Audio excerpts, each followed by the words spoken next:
സമസ്തയെ സംബന്ധിച്ചിടത്തോളം സമസ്ത നിലനിർത്തി പോരുന്ന സമസ്ത പൂർവികമായും കൊണ്ട് സ്വീകരിച്ചു പോരുന്ന ഇന്നേ വരെ സ്വീകരിച്ചു പോരുന്ന ഒരു നയമുണ്ട്. ആ നയം എന്ന് പറഞ്ഞാൽ സമസ്ത എന്ന് പറയുന്ന ഈ സംഘടന എന്നുള്ള നിലക്ക് അതിന് ഒരു രാഷ്ട്രീയ പാർട്ടിനോടും പ്രത്യേകമായുള്ള ഒരു രാഷ്ട്രീയ പാർട്ടികൾക്കും ഏതെങ്കിലും ഒരു മുന്നണിക്കോ അല്ലെങ്കിൽ ഏതെങ്കിലും ഒരു രാഷ്ട്രീയ പാർട്ടിനെ ജയിപ്പിക്കാനോ അല്ലെങ്കിൽ അതിനെ തോൽപ്പിക്കാനൊന്നും ആഹ്വാനം ചെയ്യൽ സമസ്തൻ്റെ പതിവല്ല. അപ്പോൾ സമസ്തയിലുള്ള ആളുകൾ പല രാഷ്ട്രീയ പാർട്ടികളുണ്ടാവും. അവരുടെ ഭൗതികമാവുന്ന കാര്യങ്ങൾക്ക് വേണ്ടി അതുപോലെ തന്നെ അവരെ മതത്തിനക്ക് തകരാറ് സംഭവിക്കാത്ത നിലക്കുള്ള രാഷ്ട്രീയ പാർട്ടികളിലൊക്കെ പലരും അംഗങ്ങളായിട്ടുണ്ടാവും. അതിനുവേണ്ടി അവർ പ്രവർത്തിച്ചിട്ടുണ്ടാവാം. അതൊന്നും ആരെങ്കിലും അങ്ങനെ സമസ്തയിൽപ്പെട്ട ആരെങ്കിലും പ്രവർത്തിക്കുന്നുണ്ടെങ്കിൽ അതൊന്നും സമസ്തൻ്റെ നയമല്ലാന്ന്, ഒരിക്കലും സമസ്തൻ്റെ നയമല്ലാന്ന് ഇത്രേ പറയാനുള്ളൂ. നാസിർ ഫൈസി പറഞ്ഞത് നാസിർ ഫൈസിനോട് ചോദിക്കാം, അത് അയാളുടെ വ്യക്തിപരമായ അഭിപ്രായമായിരിക്കാം. വിശ്വാസത്തെ ബാധിക്കാത്ത രീതിയിലുള്ള രാഷ്ട്രീയ പാർട്ടികളിൽ പ്രവർത്തിക്കും. അല്ല, മതവിശ്വാസത്തിനെ എതിർക്കുന്ന രാഷ്ട്രീയ പാർട്ടികളിൽ ഇപ്പം നമുക്ക് നിൽക്കാൻ പറ്റുമോ?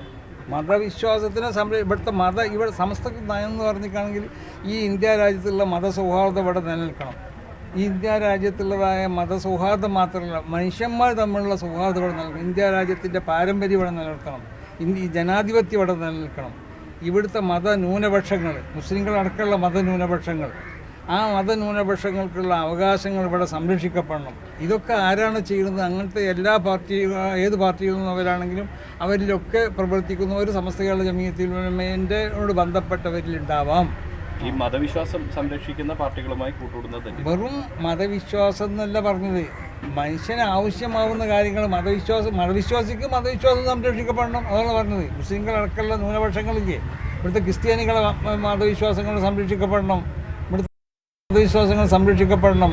അത് ന്യൂനപക്ഷമാണെങ്കിലും ഭൂരിപക്ഷമാണെങ്കിലും അവരെ മതവിശ്വാസം ഇവിടെ പല മതക്കാരില്ല ഇന്ത്യയിൽ, ഇവരൊക്കെ മതവിശ്വാസങ്ങൾ സംരക്ഷിക്കപ്പെടണം. ഏതെങ്കിലും ഒരു വിഭാഗത്തിൻ്റെ മതവിശ്വാസത്തെ അനിച്ചുകൊണ്ടോ അതിനെ ധ്വംസിച്ചുകൊണ്ടോ പ്രവർത്തിക്കുന്നതായ രാഷ്ട്രീയ പാർട്ടികളുണ്ടെങ്കിൽ അവരുമായിട്ട് സഹകരിക്കാൻ സമസ്തക്ക് സാധിക്കില്ല. അദ്ദേഹം പറഞ്ഞ കാര്യം തന്നെയാണ്, ലീഗ് സ്ഥാനാർത്ഥികൾക്ക് വേണ്ടി പ്രചരണം. അത് അദ്ദേഹത്തിനോട് അദ്ദേഹം പറഞ്ഞത് ഞാൻ കേട്ടിട്ടില്ല. അത് അദ്ദേഹം പറഞ്ഞത് സ്ഥാനാർത്ഥികൾക്ക് വേണ്ടി ഇറങ്ങിയാൽ നടപടി ഉണ്ടാകുമെന്നുകൂടെ. അതൊന്നും ഇപ്പം നമ്മൾ പറയാം, നടപടി ഉണ്ടാവില്ല എന്നുള്ളതൊക്കെ പിന്നെ പറയാമല്ലോ. അതും ഇപ്പം ഞാൻ പറയേണ്ടതല്ല. അത് അയാളോട് ചോദിച്ചു പറഞ്ഞതിനോട്